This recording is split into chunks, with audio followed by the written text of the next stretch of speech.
Hey everybody, The Amazing here, bringing you another review. This time is of the Marvel Heroes Exhibition, Marvel Now Iron Man Mark III colored variation, whatever you want to call it. The point is, it's a recolor that fits the comic accurate version of the Iron Man. Anyway, let's get it popping, y'all. So first and foremost, if you saw my review of the Mark III, you already know what you're getting to in terms of articulation. But if you didn't, I'll cover that still in this review. So let's get started on what's actually different. It's black, it's gold, it's black and gold. So yeah, you can totally see this is black and gold, and it's reminiscent of the black and gold Tamashi convention exclusive Mark VI from way back when. The exception is that this is actually an armor that appeared in the comics. So you have the red lights on the side of the armor, and in various spots, the red chest repulsor, the two red dots here, and the two red dots on the back top, as well as coming down the side of the legs. So this is what's actually different outside of the paint scheme. They added the red dots. Now, I'm going to show you the normal Mark III. And when I got this, the first thing I thought to myself is, I'm going to have this recolored. Like, I was going to totally have it recolored until I found out that this was going to be a thing. And then, you know, well and behold, it became a thing. So now I have a comic Mark III, and I have a Mark III normally, but the point is I can use them either way, which is really dope. And I'm really excited for that. Overall, if you don't know where this Iron Man is from, it's from the Marvel Now, when they relaunched it pre-Secret Wars. And this is the black and gold armor that's pretty much the predecessor to what heads into the superior armor. So, yeah, read up more on that. Enjoy it. Now, in terms of articulation, the reason why I love the Mark III is because it's actually chock full of articulation. It's one of my favorite things. It can do things that the Mark VI could do and was not hindered by the 42 or the 45. And it kind of just nails it for me. There's die-cast at the feet. And the only thing that actually stops this from being perfect is the fact that at the end right here, that black, well, it's really shiny, but it's hindered by this one point, but it still has enough articulation to give you a good ankle pivot, and it goes back really far if you pull the flap up in the back. I know the black is going to give you some trouble when seeing it, but it's totally fine. There's also a joint here that allows you to swivel, which is pretty dope because even with the pull down dropout method, it also helps prevent it from getting really loose and you using it all the time. Now, as far as the torso, it can go left and right, but also if you pull it up, you'll notice that there's the extra ab articulation to prevent you from being really extra, but allows you to get the most movement out of it. You can rotate the arms all the way around without having to worry about paint rub or anything really messing it up. If you're worried about the Tony Stark head not fitting, it actually does still fit.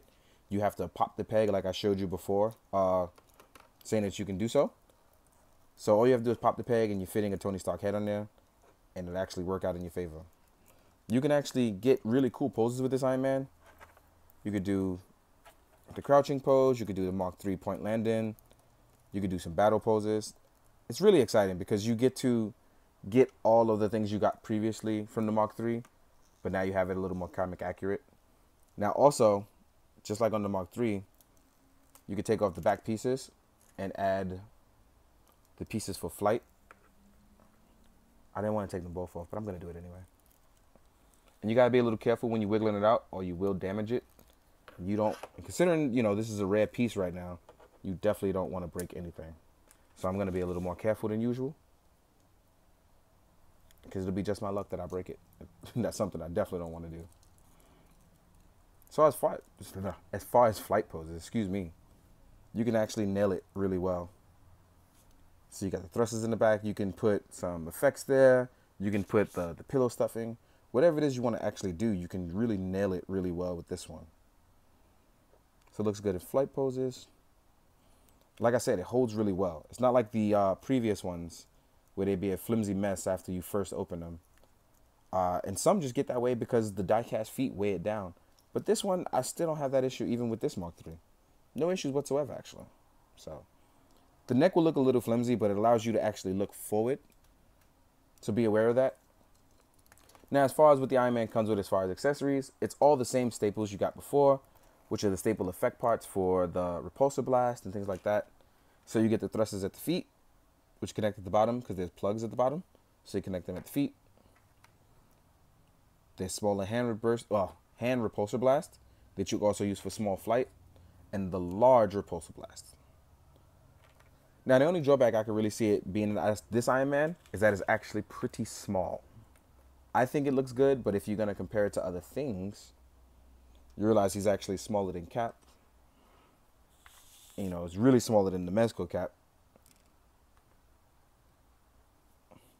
And then you have Thor. And, you know, Thor is Thor.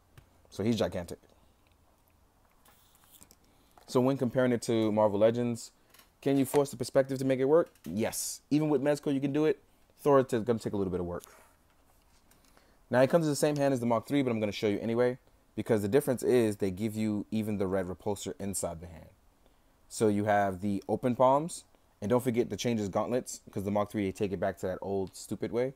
But it works out for them, so that's fine. The only one they don't add the repulsors in is the one where you add the blast to the hand. For obvious reasons. So you have the open palm, you have the repulsor blast hands, and you have the flight hands, which you get, you know, when you're flying or you're doing things, or you're just doing ready to open up for repulsor blast. So overall, you get a great figure, a great repaint, a great comic color. If you can afford to shell out the money for it, I would absolutely recommend it because I don't see any idea of when it's going to pop up at web shop to get it later. And even at web shop, that's still going to cost you to pay a middleman price. So just be aware of that. You know, you're going to have to pay the price if you want this. It was only available at the Marvel Heroes site. So I don't see it being available later right now. Like I said, if you can shell out the money, do it. If not, you know, have it repainted. If no reason not to try to go for it, right? I really enjoy it, but if you don't have the money, I could totally see why you wouldn't want to get this. But I'm really loving it. Hopefully you guys will too. Hopefully you enjoy the pictures at the end. I hope you're drinking your water. And I definitely hope that you're being good. If you feel like I missed anything, put it in the comments. I mean, pretty sure somebody else can get the information if I missed it. And I'm sorry if I did. In the meantime, guys, take it easy. Later.